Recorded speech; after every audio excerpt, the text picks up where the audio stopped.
जन जनवादी पार्टी ने 2024 महाराष्ट्र विधानसभा चुनावों के लिए ऐतिहासिक अभियान की शुरुआत की। महाराष्ट्र का राजनीतिक परिदृश्य अपने इतिहास के एक महत्वपूर्ण मोड़ पर खड़ा है और ऐसे समय में जन जनवादी पार्टी ने 2024 के महाराष्ट्र विधानसभा चुनावों में 91 सीटों पर चुनाव लड़ने का साहसिक फैसला लिया है। डॉक्टर संजय सिंह चौहान उनकी टीम पिछले एक महीने से महाराष्ट्र में सक्रिय रूप से काम कर रही है और राज्य की राजनीतिक, सामाजिक और क्षेत्रीय स्थितियों का बारीकी से अध्ययन करने के बाद 91 सीटों को रणनीतिक रूप से चुना है।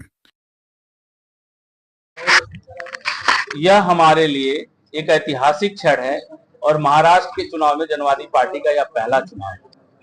हमने महाराष्ट्र के उन वंचित समुदायों, बंजारा आदिवासी समुदायों के बीच जाकर के काम किया है, क्योंकि हम यह मानते हैं कि महाराष्ट्र की जितनी भी इस्टेब्लिश पार्टियां हैं वो मराठा वर्ग द्वारा पोषित हैं और उन्हें वही पक्ष और विपक्ष में है और वही सत्ता के केंद्र में है, और इन पार्टियों ने आज तक इन वर्गों की सशक्तिकरण के लिए काम नहीं किया है। इन्हें सत्ता द्वारा लगातार नजरअंदाज किया गया है। आज अगर इन समुदायों में कोई प्रगति दिख रही है तो वो सिर्फ और सिर्फ इनकी कड़ी मेहनत है और कड़ी मेहनत है। 91 सीटों पर चुनाव हमारी पार्टी जनवादी पार्टी लड़ेगी। आज 42 सीटों पर हमने अपने कैंडिडेट्स के नाम आज हम अनाउंस कर रहे हैं। बाकी जो शेष कैंडिडेट्स हैं वो सारे शेष कैंडिडेट हम कल शाम तक अनाउंस कर देंगे और हम लोग इस महाराष्ट्र प्रदेश में 91 सीटों पर चुनाव लड़ करके इतनी सीटें जीतेंगे कि महाराष्ट्र की राजनीति में रिजल्ट के बाद जनवादी पार्टी एक निर्णायक परिस्थिति में महाराष्ट्र की राजनीति में दिखे। हमारी चुनावी मुद्दा इस महाराष्ट्र प्रदेश के जो बेरोजगार हैं, आदिवासी हैं, बंजारा हैं, वंचित समुदाय हैं, जिन्हें आज तक सरकार के द्वारा नजरअंदाज किया गया है, उन्हें राजनीति की मुख्य धारा में खड़ा करके उनका सशक्तिकरण करना है, उन्हें सत्ता के बीच खड़ा करके उनकी समस्याओं का समाधान करना है।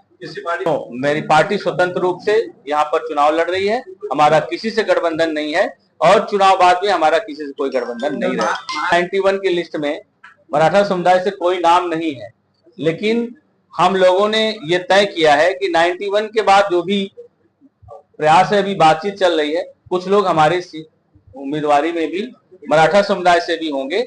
ये हमारा चूंकि केंद्रीय विषय है, हम उस कम्युनिटी से आते हैं और उस कम्युनिटी के दुख दर्द को हमने देखा है, सरकार द्वारा बराबर उपेक्षाओं को देखा है। हम यवतमाल गए थे, भारत की आर्थिक राजधानी, और ये प्रदेश के सूचकांक से विकास, भारत के सूचकांक का विकास नापा जाता है। और इसी प्रदेश में एक ऐसा जिला है यवतमाल जहां सबसे ज्यादा किसान आत्महत्या, देश में सबसे ज्यादा आत्महत्या करने वाला जिला अगर कोई है तो महाराष्ट्र में।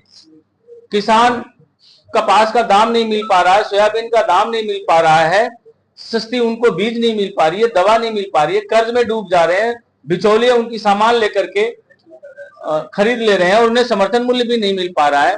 तो निश्चित तौर पर सरकार इन वंचित समुदाय जो खेती से भी जुड़े हुए हैं इनको नजरअंदाज किया है और इन समुदायों के को सशक्तिकरण करने के लिए हमने मजबूती से इनके बीच काम करके इन्हीं वर्गों से हमने कैंडिडेट करा। विदर्भ क्षेत्र का कार्यालय हमने पूसद में स्टेब्लिश कर रखा है, क्षेत्रीय कार्यालय, जहां से हम लगातार काम कर रहे थे आसपास के 10 जनपदों में, और हम बहुत जल्द ही महाराष्ट्र में, यहाँ मुंबई में भी हम अपना स्टेट कार्यालय हेड ऑफिस खोलेंगे। अब मेरा पहला चुनाव है, मुझे शुरुआत तो करने दीजिए और मैं मुकम्मल शुरुआत किया हूं, चुनाव के बाद आपको दिखेगा। कितना टका वोट मिला है, कितना परसेंट वोट मिला है आपको? बिहार में हमें 1.76 तक परसेंट वोट मिला है। बिहार, उत्तर प्रदेश में चूंकि हमारा दल लगातार गठबंधन का हिस्सा रहा है तो इसलिए हम बहुत ज्यादा सीटें नहीं लड़ पाए, इसलिए जो वोट का परसेंटेज हमें आना चाहिए वो वोट परसेंट तो नहीं आया, लेकिन जनवादी पार्टी का एक मजबूत ऑर्गेनाइजेशन पूरे उत्तर प्रदेश। 19 में मैं खुद लोकसभा का चुनाव लड़ा था चंदौली से, आप लोग गूगल पे देखिए, मैं 4,96,000 वोट पाया था बीजेपी के स्टेट प्रेसिडेंट के खिलाफ, और मुझे 5,000 वोटों से जबरदस्ती हराया गया था, क्योंकि हमारी लोकसभा और नरेंद्र मोदी जी की लोकसभा साथ साथ है और आधी बनारस शहर हमारी लोकसभा सीट की। पिछले पार्टी के गठबंधन में हमारी पार्टी वहां पर 7 विधानसभा सीटों के चुनाव लड़ी।